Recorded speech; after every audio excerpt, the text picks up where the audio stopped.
Hello मेरे प्यारे से दोस्तों, जैसा कि हमने पिछले एपिसोड में देखा था कि जियाओयान की पूरी टीम उस पपेट के ऊपर लगी हुई इनविजिबल थ्रेड को तोड़ने की कोशिश करती है, मगर यहाँ पे कोई भी उस पपेट के करीब पहुंच करके उन थ्रेड्स के ऊपर अटैक कर ही नहीं पा रहा होता है। इनफैक्ट जियाओयान खुद भी इसमें फेल हो जाता है, मगर तभी हम देखते हैं कि जूनर अपने डिवाइन स्पीयर को समन करती है और सीधा ही उसे पूरी तरीके से चार्ज करके उस पपेट के थ्रेड के ऊपर अटैक कर देती है और ये अटैक सीधे ही जा करके उस थ्रेड के ऊपर हिट करता है। वो इनविजिबल थ्रेड वहां टूट जाता है। तभी जियाओयान अपनी 3000 थंडर टेक्निक को परफॉर्म करके अपने हैवी रूलर के अंदर अपनी स्ट्रेंज फायर को समन करके सीधा ही उस पपेट के ऊपर अटैक करने के लिए चला जाता है, मगर तब तक वो पपेट की सारी ही थ्रेड फिर से जुट चुकी थी और वो पपेट जियाओयान के अटैक को डॉज करके तुरंत ही पीछे हट जाता है और अपने ऑरा प्रेशर को रिलीज करके एक ही बार में वो जियाओयान और उसकी पूरी टीम को पीछे ढकेल देता है। मेरे प्यारे से मित्रों, इस एपिसोड को स्टार्ट करने से पहले मैं अपने व्यूवर्स और जिन प्यारे भाइयों ने मेरी पिछली वीडियो पे कमेंट किया है, मैं उन सबको तहे दिल से धन्यवाद कहना चाहता हूँ। साथ में मेरे प्यारे से नए व्यूवर्स, आप भी इसी तरीके से कमेंट कर सकते हैं। मैं आपके कमेंट का स्क्रीनशॉट लेके अपनी नेक्स्ट वीडियो में उसे शो ज़रूर करूँगा। साथ में मेरे प्यारे दोस्तों, चैनल पे अगर नए आए हैं तो प्लीज़ चैनल को लाइक शेयर सब्सक्राइब करके हमें सपोर्ट करें। आप लोग किस सिटी से मेरी इस एनिमे सीरीज़ को देख रहे हैं, कमेंट में अपनी सिटी का नाम और अपना नाम ज़रूर मेंशन करिएगा और साथ में आपको ये वीडियो कैसी लगी हमें ज़रूर बताइएगा। अब बिना देर के इस एपिसोड को हम स्टार्ट करते हैं। इस एपिसोड की स्टार्टिंग में जियाओयान अपनी पूरी टीम के साथ पीछे साइड में खड़ा होता है। के लिए जियाओयान की पूरी टीम के सामने जो हाफ सेमी सेंथ का पपेट होता है वो यहाँ पे अब अपनी पावर बहुत ही एक्सट्रीम लेवल पे रिलीज कर रहा होता है। तभी हम देखते हैं कि उस पपेट ने अपनी स्टार पावर को समन करके वहां पे उस पपेट ने स्पेस लॉ को एक्टिवेट करना स्टार्ट कर दिया था। तभी हम वहां पे एक जाइंट से भवंडर को आसमान में आता हुआ देखते हैं और तभी वो पपेट अपनी पावर को और भी तेजी से बढ़ाने लगता है, जहां पे हम एक जाइंट से ब्लैक होल को देखते हैं। यहाँ पे उस ब्लैक होल को देख करके जियाओयान कहता है कि सब के सब अलर्ट रहना, मगर तभी एक अननोन सा कल्टीवेटर सीधे ही उस ब्लैक होल के अंदर एंटर कर चुका था और उसकी सिर्फ हमें चीख ही सुनाई दे रही होती है। तभी जियाओयान अपने साथियों से कहता है कि ये टेक्निक बिल्कुल मेरे दाओ शेंग हेवनली टेक्निक की ही तरह है। अगर कोई भी कल्टीवेटर इस ब्लैक होल के अंदर जाएगा तो उसका मरना तय है, इसलिए सब के सब अपने आप को जितना हो सके इस ब्लैक होल से दूर रखो। मगर वो ब्लैक होल बहुत ही तेजी से इन सभी लोगों को अपने अंदर खींचे जा रहा होता है, क्योंकि यहाँ पे वो सेमी सेंथ पपेट अपनी पावर को बहुत ही ज्यादा बढ़ा रहा होता है, क्योंकि बोधी एंशिएंट ट्री लगातार उसकी पावर को अपग्रेड किए जा रहा होता है, जिसकी वजह से उसका ये जो स्पेस ब्लैक होल होता है वो बहुत ही ज्यादा अब खतरनाक हो चुका था। वो बहुत ही तेजी से अब जियाओयान की पूरी टीम को खींच रहा होता है, इसलिए जियाओयान अब अपना अगला कदम वहां पे उठाता है। जियाओयान ने अपने साथियों को बचाने के लिए डायमंड ग्लास वज्रा बॉडी को समन कर लिया था और वो अपनी पावर को रिलीज करते हुए अपने सारे ही साथियों से कहता है कि सब के सब जल्दी से जल्दी मेरी डायमंड ग्लास वज्रा बॉडी के पीछे आकर के छुप जाओ। तभी जियाओयान का आदेश मिलते ही उसके पूरे टीम मेंबर्स बिना ही वक्त जाया किए जियाओयान की डायमंड ग्लास वज्रा बॉडी के पीछे आकर के छुप जाते हैं और खुद को प्रोटेक्ट करने लगते हैं। अब यहाँ पे जियाओयान ने सक्सेसफुली अपने सारे ही साथियों को प्रोटेक्ट कर लिया था, मगर तभी हम देखते हैं कि ये बात उस सेमी सेंथ पपेट को खल जाती है। वो गुस्से में अपनी मुंडी एक पपेट की तरह उठाता है और गुस्से में जियाओयान की तरफ देखते हुए फिर से अपनी स्टार पावर को समन करना स्टार्ट कर देता है, जहां पे अब उसने अपनी स्टार पावर को समन करके एक एरे को क्रिएट करता है और उसे अपने स्पेस ब्लैक होल के अंदर फ्यूज करके मल्टीपल ब्लैक होल अटैक सीधा ही जियाओयान के ऊपर वो करने लगता है। ये देख करके जियाओयान बिना ही वक्त जाए किए वहां पे Taishu ancient dragon phoenix ancient armour को समन कर लेता है, जहां पे जियाओयान के चारों ही तरफ एक ड्रैगन और फिनिक्स घूमने लगती है और वो दोनों ही फ्यूज होकर के जियाओयान के सामने एक स्पिरिचुअल शील्ड बना लेती हैं। जियाओयान अब उस शील्ड के सहारे उस पपेट के सारे ही स्पेस अटैक को वहीं पे होल्ड कर रहा होता है, मगर यहाँ पे वो टकरार इतना ज़्यादा खतरनाक होता है कि जियाओयान खुद वहाँ पे हिल रहा होता है और उसकी पूरी की पूरी diamond glass Vajra body vibrate कर रही होती है, ये देख करके जूनर पीछे से चिल्लाते हुए कहती है कि जियाओयान तुम ठीक तो हो ना। मगर तभी जियाओयान जूनर से कहता है कि यहाँ पे मैं इस पपेट के ऊपर एक फाइनल अटैक करूंगा और तुम सभी लोगों को सिर्फ एक मौका मिलेगा इस पपेट के ऊपर कंबाइंड अटैक करके इसके सारे ही इनविजिबल थ्रेड को तोड़ने का, इसलिए प्लीज ये मौका हाथ से जाने मत देना। वहीं पे वो पपेट अपनी पावर को बहुत ही ज्यादा एक्सट्रीम लेवल तक बढ़ा देता है और लगातार अब वो जियाओयान के ऊपर अटैक करने लगता है। मगर तभी हम देखते हैं कि वो पपेट अचानक से रुक जाता है और जियाओयान ये मौका देखते ही अपनी पूरी ही पावर को गैदर करता है अपनी Taishu ancient dragon phoenix ancient armour के अंदर। और सीधे ही जियाओयान जब पूरी तरीके से अपने आर्मर के अंदर यानी कि अपने सामने मौजूद उस शील्ड के अंदर स्पिरिचुअल पावर को गैदर कर लेता है, जियाओयान बहुत ही तेजी से टेलीपोर्ट होकर के सीधा ही उस सेमी सेंथ पपेट के सामने आ चुका था। वो पपेट यहाँ पे कुछ और समझ पाता, जियाओयान ने अपनी एंशिएंट आर्मर शील्ड से सीधे ही उस पपेट के ऊपर अटैक कर देता है। जहाँ पे इतना खतरनाक ब्लास्ट होता है कि वो पपेट छटक करके पीछे चला जाता है और वो खुद को यहाँ पे संभालता जियाओयान अपनी पूरी टीम से कहता है कि अटैक यही सही मौका है। तभी हम देखते हैं कि जूनर जियाओयान की पूरी टीम को लीड करते हुए अपने डिवाइन स्पीयर को लेती है और सीधा ही काफी पावरफुल स्ट्राइक सबसे पहले उस पपेट के ऊपर कर देती है। तभी हम देखते हैं कि उसके बाद क्वीन मेडुसा भी पीछे हटती नहीं है, वो अपने स्वॉर्ड से काफी पावरफुल स्लैश अटैक उस पपेट की इनविजिबल थ्रेड के ऊपर कर देती है। बारी बारी करके जियाओयान की पूरी टीम मेंबर्स अपने अपने पावरफुल स्लैश अटैक सीधे ही उस पपेट के इनविजिबल थ्रेड के ऊपर कर देते हैं। यहाँ पे टोटल 8 अटैक्स हुए थे जो कि सीधे ही जाकर के उस पपेट के इनविजिबल थ्रेड को जाके हिट करते हैं। तभी हम देखते हैं कि वो सारे के सारे इनविजिबल थ्रेड वहां पे डिस्ट्रॉय हो जाते हैं और वो पपेट अब पूरी ही तरीके से बेजान होकर के हवा में ही फ्लोट करने लगता है। यहाँ पे अब सभी लोगों को ये लगता है कि वो पपेट अब मारा जा चुका है, वो फिर से यहाँ पे रिवाइव नहीं हो सकता है। मगर तभी बोधी एंशिएंट ट्री अपनी थ्रेड को फिर से भेजता है इस पपेट को कंट्रोल करने के लिए, क्योंकि इस बार तो थ्रेड्स पहले से भी ज्यादा होते हैं। ये देख करके जियाओयान बिना ही वक्त जाया किए अपने साथियों को पीछे हटने के लिए बोलता है और अपनी पूरी ही पावर को अपने फीस्ट के अंदर गैदर करता है और सीधा ही काफी powerful 9 Vajra diamond glass Vajra body attack Xiaoyan अपनी फीस्ट के अंदर समन करता है। तभी हम देखते हैं कि वो पपेट के चारों ही तरफ सारी की सारी थ्रेड्स आ चुकी थी जो कि उसे पूरी तरीके से अपने वश में करती। उससे पहले ही जियाओयान ने 9 Vajra diamond glass Vajra body feast attack सीधे ही उस पपेट को दे मारा था। जियाओयान का ये फीस्ट अटैक इतना ज्यादा वायलेंट होता है कि सिर्फ उसके ऑना प्रेशर की ही वजह से वो सारी ही पपेट्स की थ्रेड वहां टूट जाती हैं और वो पपेट जल करके वहां पे राख हो चुका था। एक ब्लास्ट के साथ हमें नजर आता है कि चारों ही तरफ सन्नाटा सा छा जाता है और जियाओयान की पूरी टीम इस टेस्ट को पास कर लेती है और तुरंत उस सेमी सेंथ पपेट के डोमेन से बाहर आ जाती है। तभी हम वहां पे देखते हैं कि जियाओयान भी यहाँ पे आ चुका था। तभी वहां पे जियाओयान आते के साथ सबसे पहला सवाल यही पूछता है कि सबके सब यहाँ पे ठीक है ना, कोई भी यहाँ पे घायल तो नहीं हुआ है या फिर कोई पीछे छूटा तो नहीं है ना। तभी सबके सब कहते हैं कि हाँ हम सब ठीक हैं, मगर एक जो अननोन कल्टीवेटर बाहर से आया था वो अब हम लोगों के बीच में जिंदा नहीं है। तभी जियाओयान वहां पे कहता है कि ये जो सेमी सेन था वो यकीनन बहुत ही ज्यादा पावरफुल था। कहने के साथ जियाओयान अपने पास से हीलिंग एलेक्सर को बाहर निकालता है और अपने सारे ही साथियों को देते हुए कहता है कि आप लोग जल्द से जल्द तुरंत ही खुद की QI पावर को रीगेन कर लें और खुद की स्ट्रेंथ को रिकवर कर लें, क्योंकि अभी ये मिशन पूरी ही तरीके से कंप्लीट नहीं हुआ है। और साथ में जियाओयान ये भी कहता है कि अगर मेरे पास ड्रैगन फिनिक्स एंशिएंट आर्मर ना होता तो शायद हम लोग अब तक मारे जा चुके होते या फिर हम इस टेस्ट को पास करने के दौरान अपने आधे से ज़्यादा साथियों को खो देते।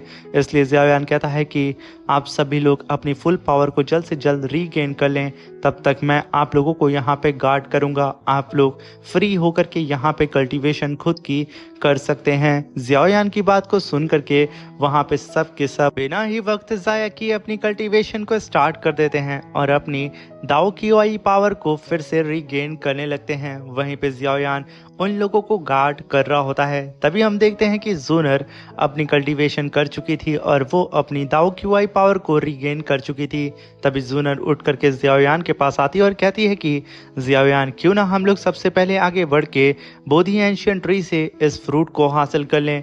मगर तभी जियाओयान कहता है कि नहीं, हम यहाँ पे सबसे पहला कदम आगे नहीं बढ़ाएंगे जब तक मैं यहाँ पे इन दोनों ही ट्राइब को यानी कि सोल क्लैन और स्काई डीमन फिनिक्स क्लैन के कल्टीवेटर्स को मार नहीं लेता हूँ, तब तक मैं कभी भी सबसे पहला कदम नहीं बढ़ाऊंगा। क्योंकि अगर हमने ऐसी गलती की तो ये सब पीठ पीछे हमारे ऊपर अटैक करेंगे। इसलिए हमें शांत रह करके इन सब का इंतजार करना चाहिए कि ये सब जल्दी से जल्दी अपने ट्रायल को कंप्लीट करके बाहर आएं और हमारे साथ में ही आगे बढ़ें। क्योंकि ना हम इन्हें आगे जाते हुए देख सकते हैं और ना ही हम इन्हें पीछे आने दे सकते हैं। तभी हम देखते हैं कि वो दोनों ही ट्राइब के कल्टीवेटर्स ने अपने अपने ट्रायल को कंप्लीट कर लिया था। तभी हम स्काई डीमन फिनिक्स क्लैन की कल्टीवेटर फैंग क्विन को देखते हैं, जो कि जियाओयान के टीम मेंबर्स को देख करके कहती है कि आखिर ये पॉसिबल कैसे हो सकता है।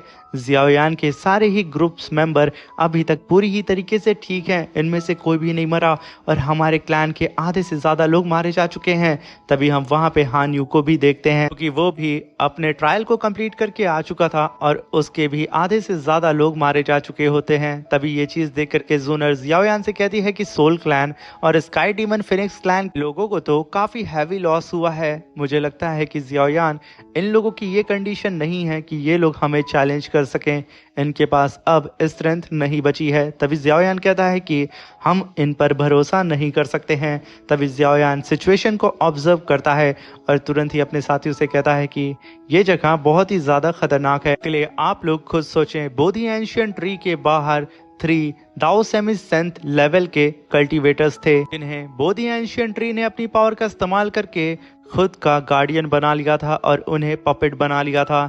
इसलिए मेरे पास यहाँ पे आप सभी लोगों के लिए एक सजेशन है, क्योंकि लिए जैसा कि हम नहीं जानते हैं कि इस बोधी एंशियंट ट्री के अंदर क्या हो सकता है हमारे साथ, इसलिए मैं चाहता हूँ जितने भी 6 स्टार दाओ जुन लेवल के नीचे के कल्टीवेटर्स हैं वो सब के सब बाहर रुक करके हमारा इंतज़ार करेंगे, बाकी मेरे साथ चलेंगे। ये सुनकर के फ्लावर सेक्ट की एल्डर कहती है कि सेक्ट मास्टर युन, यहाँ पे यंग पवेलियन मास्टर जियाओयान सही बोल रहे हैं, हम सभी लोग यहाँ पे बाहर रुक करके आप लोगों का इंतज़ार करेंगे। आप खुद यहाँ पे यंग पवेलियन मास्टर के साथ बोधी एंशियंट ट्री के अंदर जा सकती हैं।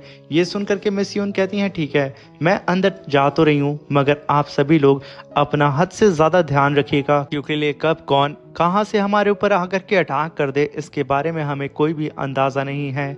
इसलिए प्लीज़ आप सभी लोग अपना खास तौर से ध्यान रखिएगा। तक हम लोग आ नहीं जाते हैं उस बोधी एंशियंट ट्री से बाहर, तब तक आप सभी लोगों को खुद को सेफ रखना होगा।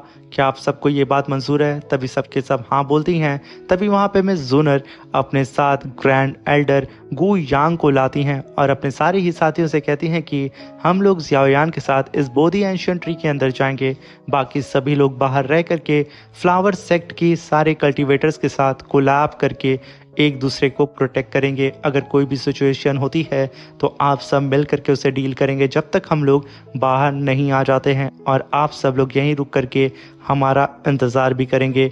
ये सुनकर के वो सब भी इस बात को मान जाते हैं। तभी हम देखते हैं कि जियाओयान अपनी पूरी ही टीम को यहाँ लेकर के तैयार हो चुका था उस बोधी एंशियंट ट्री के अंदर जाने के लिए, और तभी वहाँ पे जियाओयान अपने सारे ही साथियों को लेकर के आगे बढ़ चुका था। जियाओयान को आगे बढ़ता हुआ देख करके अपनी टीम के साथ हान यू बड़े ही गुस्से में जियाओयान की तरफ देखता है, फिर अपने साथी स्काई डीमन फिनिक्स क्लैन के यंग मास्टर जुई फैंग की ओर देख करके उसे इशारा करता है आगे बढ़ने के लिए।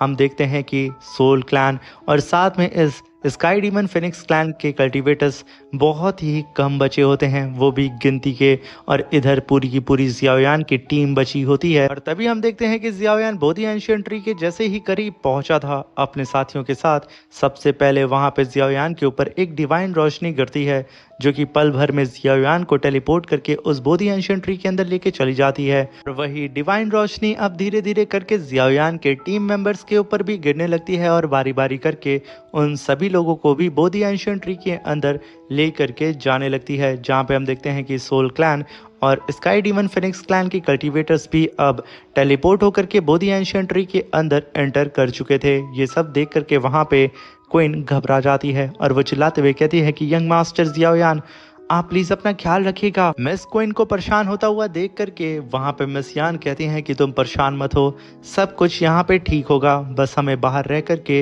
इन सब का इंतजार करना होगा। तभी सीन शिफ्ट होता में दिखाया जाता है कि जियाओयान बोधी एंशिएंट ट्री के अंदर पहुंच चुका था और तभी जियाओयान अपने आसपास अपने ही जियाओ क्लैन को देखता है, जहाँ पे सोल हॉल वाले जियाओ क्लैन को तबाह कर रहे होते हैं और जियाओयान के आंखों के सामने ही उसके जियाओ क्लैन के कल्टीवेटर्स को मार रहे होते हैं और उनकी सोल को ज़बरदस्ती खींच के बाहर निकाल के अपने साथ ले करके जा रहे होते हैं। ये सब देख करके जियाओयान का दिमाग एकदम झंझना जाता है। वहीं पे जियाओयान के सामने उसके टीचर को भी सोल हॉल वालों ने पकड़ लिया था और उनकी सोल को खींचते हुए लेकर के जाने लगते हैं। ये देख करके जियाओयान चिल्लाते हुए कहता है कि आखिर ये सब क्या हो रहा है। तभी जियाओयान अपने टीचर को बचाने के लिए आगे भागता है, मगर तब तक उसके टीचर उससे बहुत दूर निकल चुके थे, यानी कि उसके पहुंच से बाहर। तभी जियाओयान चिल्लाते हुए अपने सर को पकड़ता और कहता है कि जिस किसी ने भी मेरे फादर, मेरे टीचर को हार्म किया है, मैं उनमें से एक एक बंदे को मार दूंगा, मैं किसी को भी जिंदा नहीं छोड़ूंगा। ये कहने के साथ जियाओयान बहुत ही गुस्से में अपने सर को पकड़ के खुद को संभालने की कोशिश कर रहा होता है, मगर तभी हम देखते हैं कि जियाओयान फिर से टेलीपोर्ट होकर के एक अलग सी जगह पे आ चुका था, जहाँ पे उसके सामने कई सारे सोल हॉल के कल्टीवेटर्स मौजूद होते हैं, जहाँ पे अब जियाओयान का गुस्सा सर चढ़ चुका था और के ऊपर डार्क ऑरा हावी होने लगता है। जियाओयान अब पागलों की तरह कहता है कि मैं एक एक को यहाँ पे मार दूंगा, जिसने भी मेरे फादर, मेरी फैमिली मेंबर्स, मेरे क्लैन, मेरे टीचर को हार्म किया है, कोई भी जिंदा नहीं बचेगा। यकीनन यहाँ पे जियाओयान को देख करके हमें लूसीफर की याद आ रही होती है, जैसे कि जियाओयान के वेश में लूसीफर खुद ही यहाँ पे आ चुका हो। तभी जियाओयान एक एक पंच में अपने सामने मौजूद सोल हॉल के सारे ही कल्टीवेटर्स को मार करके उन्हें पूरी ही तरीके से उनकी सोल बॉडी को इरेज कर देता है। तभी हम देखते हैं कि लगातार यहाँ पे सोल हॉल के कल्टीवेटर्स आए जा रहे होते हैं और जियाओयान को पकड़ लेते हैं। जियाओयान अपने ऑरा प्रेशर को रिलीज करके उन सभी लोगों को जला के राख कर देता है और अपने हैवी रूलर को गोल गोल घुमा करके उन सारे ही सोल हॉल के कल्टीवेटर्स को मारना शुरू कर देता है। कोई भी सोल हॉल का कल्टीवेटर अब जियाओयान के करीब आ ही नहीं पा रहा होता है। जियाओयान पागलों की तरह वहां पे सोल हॉल के कल्टीवेटर्स की लाशें जमीन पे बिखेर देता है। एक की भी ना सोल बचती है, ना ही उनकी बॉडी, सब कुछ जल के राख हो चुका था। जियाओयान अपने हैवी रूलर को उठा के उन सब के ऊपर मार देता है और बचे हुए सारे कल्टीवेटर्स को अपने लात घूंसे से पीट रहा होता है। तभी जियाओयान अपने हैवी रूलर को वापस अपने पास बुलाता है और गुस्से में नीचे के प्लेटफॉर्म की ओर देखता है, जहाँ पे कई सारे और सोल हॉल के कल्टीवेटर्स आ रहे होते हैं। जियाओयान ये देख करके खूब तेजी से दहाड़ता है कि मैं सबको मार दूंगा। ये कहने के साथ जियाओयान एक जंप लगाता है और नीचे आकर के उन सारे ही सोल हॉल के कल्टीवेटर्स को मारना शुरू कर देता है। जियाओयान अपने हैवी रूलर को लेकर के सभी लोगों को मारना शुरू कर देता है, मगर ये क्या, जियाओयान के ऊपर हमें वही इनविजिबल थ्रेड नजर आ रही होती है उसकी बॉडी के ऊपर, जो कि उस पपेट के ऊपर मौजूद थी। तभी हम देखते हैं कि बोधी एंशिएंट ट्री यहाँ पे जियाओयान को पपेट बनाने की कोशिश कर रहा होता है। यहाँ पे जितना जियाओयान के ऊपर डार्क ऑरा उसके ऊपर हावी हो रहा होता है, उतने ही ज़्यादा कंट्रोल वो बोधी एंशिएंट ट्री जियाओयान के ऊपर पा रहा होता है। मगर यहाँ पे बोधी एंशिएंट ट्री ने अपने कई सारे इनविजिबल थ्रेड्स को जियाओयान के ऊपर छोड़ दिया था। इनफैक्ट उस सेमी सेंथ पपेट से भी ज़्यादा थ्रेड यहाँ पे जियाओयान के ऊपर आ चुके थे, जहाँ पे जियाओयान अपने सामने मौजूद बचे खुचे सोल हॉल के सारे ही कल्टीवेटर्स को अपने हैवी रूलर से मारे जा रहा होता है। जितना जियाओयान का गुस्सा बढ़ रहा होता है, उतना ही ज़्यादा कंट्रोल वो बोधी एंशिएंट ट्री जियाओयान के ऊपर पा रहा होता है। तभी हम देखते हैं कि जियाओयान के सामने कई सारे सोल हॉल के कल्टीवेटर्स थे, जिन्हें जियाओयान ने पल भर में मार के उन्हें राख में बदल दिया था। रह जाता है सिर्फ एक सोल हॉल का कल्टीवेटर। जियाओयान अपने हैवी रूलर को ज़मीन पे रगड़ते हुए आगे बढ़ता है, जहाँ पे पूरी की पूरी वो प्लेटफॉर्म प्लेटफॉर्म एकदम जियाओयान के हैवी रूलर से फटते जा रहा होता है। ये देख करके वो कल्टीवेटर एकदम डर जाता है और अगर जियाओयान ने यहाँ पे इस कल्टीवेटर को मार दिया तो जियाओयान पूरी ही तरीके से बोधी एंशिएंट ट्री के कंट्रोल में आ जाएगा और वो एक पपेट बन जाएगा। जियाओयान जैसे ही अपनी स्ट्राइक को करता, जियाओयान की स्पेस रिंग के अंदर मौजूद उसका बोधी एंशिएंट फ्रूट वहां पे ट्रिगर हो जाता है और वो अपनी पावर को रिलीज करना शुरू कर देता है, जिसकी वजह से यहाँ पे जियाओयान का सर चकराने लगता है और वो धीरे धीरे करके इस इल्यूजन से बाहर आ रहा होता है और उसका डार्क ऑरा यहाँ पे पूरी ही तरीके से खत्म हो रहा होता है। तभी बोधी एंशिएंट सीड जियाओयान की स्पेस रिंग से बाहर आता है और वो लगातार अपने डिवाइन एनर्जी को चारों ही तरफ फैलाना स्टार्ट करता है, जिसकी वजह से यहाँ पे जियाओयान के सर में बहुत ही खतरनाक दर्द हो रहा होता है और वो धीरे धीरे करके अपनी बॉडी पे कंट्रोल पा रहा होता है। वहीं पे बोधी एंशिएंट सीड ने सारी की सारी इनविजिबल थ्रेड को अपनी पावर से जियाओयान की बॉडी के ऊपर से हटा करके उन सारे ही इनविजिबल थ्रेड को पूरी ही तरीके से इरेज कर दिया होता है, जिसकी वजह से जियाओयान अब पूरी तरीके से ठीक हो चुका था। जियाओयान खड़े होकर के अपने आसपास के नज़ारे को देखता है जहाँ पे बोधी एंशिएंट सीड ने वक्त रहते ही जियाओयान को बचा लिया था। ये देख के जियाओयान तुरंत ही वहाँ पे बोधी एंशिएंट सीड से कहता है कि तुम्हारा बहुत बहुत धन्यवाद, अगर तुम यहाँ पे नहीं होते तो यकीनन मैं यहाँ पे आज इस इल्यूजन में फंस करके यहीं पे रह जाता और शायद बोधी एंशिएंट ट्री का एक और पपेट बन जाता। ये कहने के साथ जियाओयान ने तुरंत ही उस सीट को अपनी स्पेस रिंग के अंदर रख लिया था। मगर तभी हम देखते हैं कि जियाओयान को वहां पे बहुत ही ज्यादा वीकनेस होने लगती है और उसका सर एकदम चकराने लगता है और वो अपने घुटनों के बल धीरे धीरे करके वहां पे बैठने लगता है और उसके हाथ में उसका हैवी रूलर धीरे धीरे करके जियाओयान के हाथ से छूटने लगता है, जो कि सीधा ही जियाओयान के स्पेस रिंग के अंदर चला जाता है। वहां पे जियाओयान एक गहरी सी सांस लेता है, मगर तभी वो सारा ही इल्यूजन वहां पे खत्म हो चुका था और जियाओयान के जस्ट सामने ही मौजूद होता है बोधी एंशिएंट ट्री, जो कि पूरी ही तरीके से बंजर हो चुका था। जियाओयान को यहाँ पे समझ में नहीं आता है कि आखिर वो कैसे इस बंजर ट्री से खुद को पावरफुल बनाएगा, जिसके ऊपर एक भी सीड मौजूद नहीं है। मगर असल में जो सीड इस बोधी एंशिएंट ट्री को अवेक करने के लिए चाहिए, वो सीड ऑलरेडी जियाओयान की स्पेस रिंग के अंदर मौजूद है। इसी के साथ मेरे प्यारे दोस्तों, ये शानदार सा एपिसोड यहाँ पे ख़त्म होता है। Thank you for watching. Video अच्छी लगी हो तो प्लीज़ चैनल को लाइक शेयर सब्सक्राइब करके हमें सपोर्ट करें। Thank you for watching.